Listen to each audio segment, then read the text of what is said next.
Or Steve Out say, no, just a weird little thing. I just noticed a video that um, Star Wars Theory did. And he was talking about all these potential endorsements that he had offered to him and millions of dollars being offered and all that to him because he's done a Star Wars fan film and he's doing another one about Darth Vader, which I kind of watched it and it kind of looked okay if I remember. It was basically just Darth Vader in a room. It wasn't really big or anything. I mean, he didn't. The main mistake people make when they make fan films is they try too hard. They, reach far beyond their grasp and they just end up embarrassing themselves. He did keep it pretty simple and it did look good if I remember, but I wasn't particularly impressed. But either way, he's doing another one and supposedly he was getting all these endorsements from people and they want to put logos and things and all this stuff. And I'm like, you don't own Star Wars. You don't license Star Wars. You're being allowed to make fan films out of the, goodness of Lucasfilm's heart, but you don't get to make money out of it. You certainly can't take $1 million endorsements. And who would even offer that with all the legalities that would be involved? So I found that really weird. I'm like, is he just making shit up to look important or look special or whatever? I don't know. He should just... I'm not even going to say that. I can't believe I nearly just did that.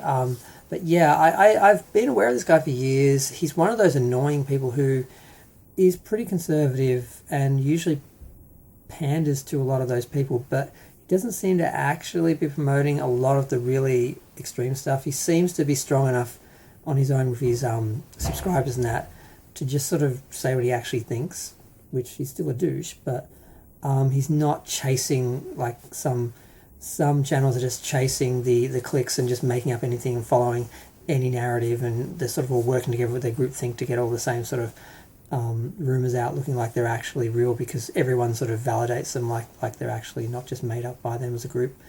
So it's kind of interesting. So when you see him sort of go on something like this, I'm like, is he trying to look important? Because he normally doesn't seem to have that issue. So yeah, I just sort of found that curious because I'm like, how can you get endorsements for a fan film for a property you don't own or have any licensing rights to? But then I'm like, how does he make the lightsabers? Is that all licensed? Like, how does, like, are they sort of being nice because he makes money for them with lightsabers? I don't know. But I just found that interesting and I just commented on it. And I don't know why. I tend to preference him because I find him oddly attractive, which is very, very sad of me. Because occasionally I will do that. If a guy's cute, or I think they're cute, because most of the guys I think are cute are ugly, you tend to let them get away with shit, which you shouldn't do. Much like men do with women, particularly pretty women.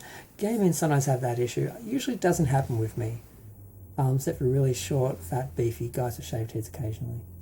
But yeah, I'm just waffling at this point. But I just was like, anyone have any ideas of how he could possibly have even entertained,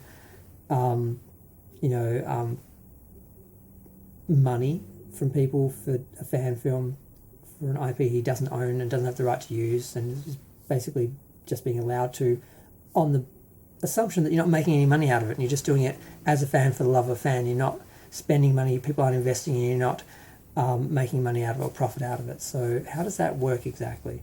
Now, the fact he didn't accept any of those would sort of make sense, I guess, but how would they even be offered and be proposed or even considered or whatever? It's just weird. But yeah,